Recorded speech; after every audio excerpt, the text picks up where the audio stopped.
Alright, kia ora katoa everybody. Ko Nicholas Mayne toko ingoa. Thank you for coming out. We really do appreciate you coming to this meet and greet for Living Upper Harbour. So 3 years ago, Anna and I first stood for the local board as Living Upper Harbour. I'd been elected the previous term and had spent 3 years trying to figure out how you get anything done in Auckland Council. While Anna came to the election with a fresh enthusiasm for climate change adaptation. That's the benefit of doing speeches early in the campaign. It's a chance to warm up and get your tongue moving so you don't trip over words like adaptation. So climate change adaptation and promoting active transport. And it became very apparent right from the beginning that we'd get more done for the community if we were working together. And we had good role models to show that that was the case. For most of the time that there has been an Upper Harbour local board, it has been led by the leadership of Margaret Miles and Lisa White. While they have shared the chair and deputy chair roles back and forth, they have brought to fruition many of the bigger achievements of the local board, including the Albany Community Hub and the Albany Pool. Now, this year, Lisa and Margaret have announced that they are not standing for re-election. So Anna and I thought it was really important that we got together a team that could continue the kind of cooperation that they've been modelling.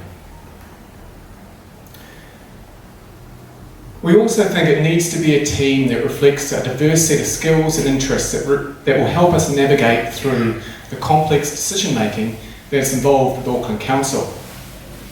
Now, I want to stress this point. We're not a political party.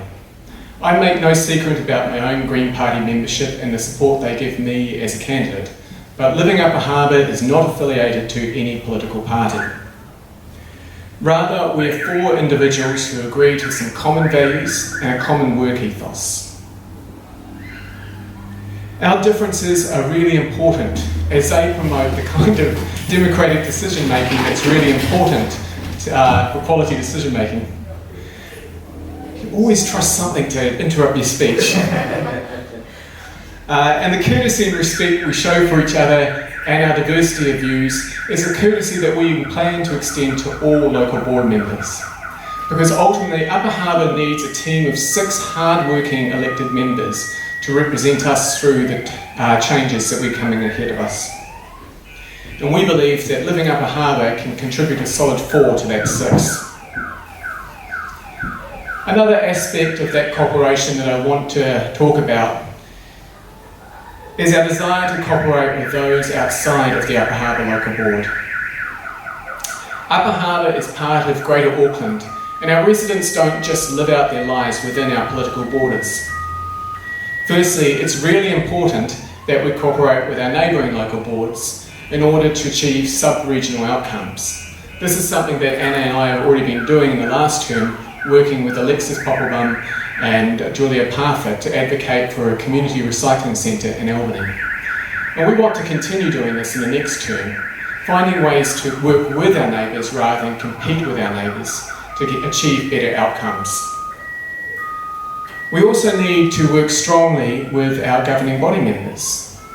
And with that in mind, I want to draw attention to Sylvia Yang, who's also standing for the Albany ward, along with Jake Law, and we wish the 2 of them the best of luck in that election. And we need to work well with our politicians from Wellington, especially our 4 local MPs from the National and the Labour Party. So, with all this cooperation, what can you expect from us in Living Upper Harbour? Well, I'm not going to stand here and deliver a list of election promises. Any candidate who promises a specific outcome in the coming election is being willfully politically ignorant. It's going to be a tough 3 years. Auckland Council must address the budget deficit it is facing from the loss of revenue due to the COVID-19 pandemic and the increased interest rates that we have to pay on borrowing. Putting pressure on this deficit is new funding requests to meet the growth agenda that the government has for Auckland, along with the need to quickly adapt and mitigate the impacts of climate change. Complicating this are parochial political interests across the city that see a desire for more growth in the CBD and more socially equitable outcomes in lower socioeconomic areas. To get good outcomes for Upper Harbour, we're going to need to be persistent, resourceful, and flexible as to the outcomes that we want to achieve in the current context. With that in mind, our team here in Living Upper Harbour have committed to 4 specific values that I want to share with you. We are living Upper Harbour because Upper Harbour is our backyard. We're not about putting a nice facade on our communities, hiding what is really going on in the lives of our residents. We're interested in developing communities rather than suburbs, and homes rather than houses. We are interested in making sure that you and your neighbours live the best possible life you can in this place. To support this, we have 4 key values. We believe in healthy, active communities. We want to maximise your opportunity for sports, recreation and cultural activities, using these pastimes to foster better connections between people. Because as people, we're social, and it's those connections that determine how healthy we are as individuals and communities. We believe in growing green spaces.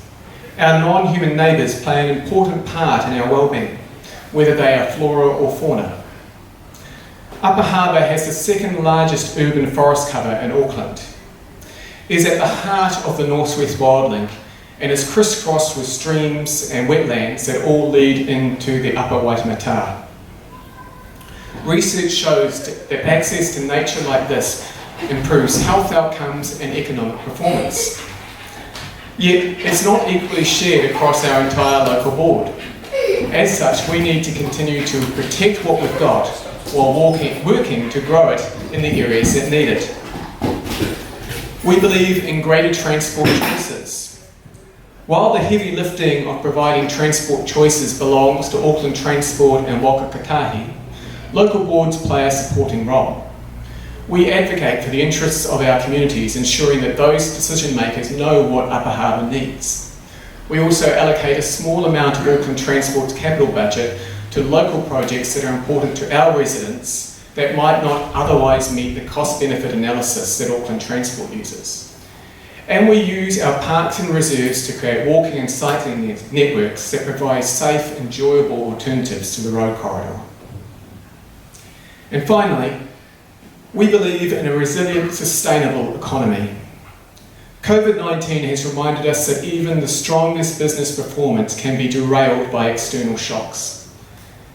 And we expect more shocks to be coming in the next few decades as we adjust to the new normal of a changing global climate. To prepare for this, we want to support businesses to be more resourceful and less wasteful, developing a circular economy that aims to be carbon neutral. Now, these 4 values are not a 3-year project, but equally we're not starting from scratch. This is a continuation of the work that Anna and I have already been doing with the help of other local board members on the Upper Harbour Local Board.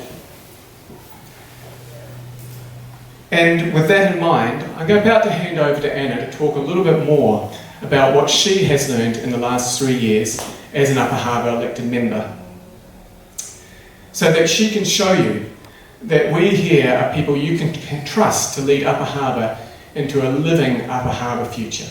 Thank you.